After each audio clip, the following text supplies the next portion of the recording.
Hi friends. இன்னைக்கு நம்ம பார்க்கக்கூடிய தினமும் ஒரு பிளான்ட்ல நம்ம பார்க்கக்கூடிய பிளான்ட்டோட பேர் பப்பாயா ட்ரீயை பற்றி பார்க்குறோம். இந்த பப்பாயாவுடைய இருசொல் பேர் வந்து கேரிக்கா பப்பாயா அப்படின்னு பேர். இது கேரிகேசி ஃபேமிலி சார்ந்தது. ஸோ இந்த பிளான்ட்ல ஃப்ரூட்டில் என்னென்ன மகத்துவம் இருக்குது அப்படின்னா, இந்த ஃப்ரூட்டை நம்ம சாப்பிட்றதுனால நமக்கு நல்ல கண் ஆரோக்கியத்தையும் கண் குளிர்ச்சியை கொடுக்குது. அதே போல் நம்ம ஸ்கின்னுக்கு ரொம்ப நல்ல பெஸ்ட்டு மெடிசனாகவும் இருக்கக்கூடியது இந்த பப்பாயா ஃப்ரூட்ஸ் தான். அதே போல் இந்த பப்பாயா ஃப்ரூட்ஸ் சாப்பிட்றதுனால நமக்கு நல்ல டைஜஷனுக்கு வந்து பெஸ்ட் மெடிசன் வந்து இந்த பப்பாயா ஃப்ரூட்ஸ் தான். நெக்ஸ்ட் இந்த பப்பாயில் நிறைய என்ன இருக்குது, பொட்டாசியம் எலமெண்ட்ஸ் இருக்கிறதுனால நம்முடைய இதயத்திற்கு வந்து நல்ல சீரான ரத்த ஓட்டத்தை கொடுக்கக்கூடியதாக இருக்குது.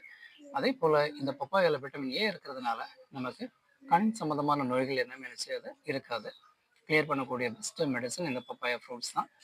அதே போல் இந்த பப்பாயாவோட சீடை என்ன செய்கிறோம், அதை காய வச்சு நல்லா ட்ரை பண்ணி பவுட்ரை நம்ம மிக்ஸ் பண்ணி வாட்டரில் மிக்ஸ் பண்ணி சாப்பிட்றதுனால ஸோ அதனால் நமக்கு என்ன யூஸ் அப்படின்னு பார்த்தீங்கன்னா, நம்ம குடல்களில் இருக்கக்கூடிய அந்த ஜெர்ம்ஸு, அந்த குடல் புழுக்களை வந்து சரிப்படுத்தக்கூடிய பெஸ்ட் மெடிசன் இந்த பப்பாயா சீடில் தான் இருக்குது.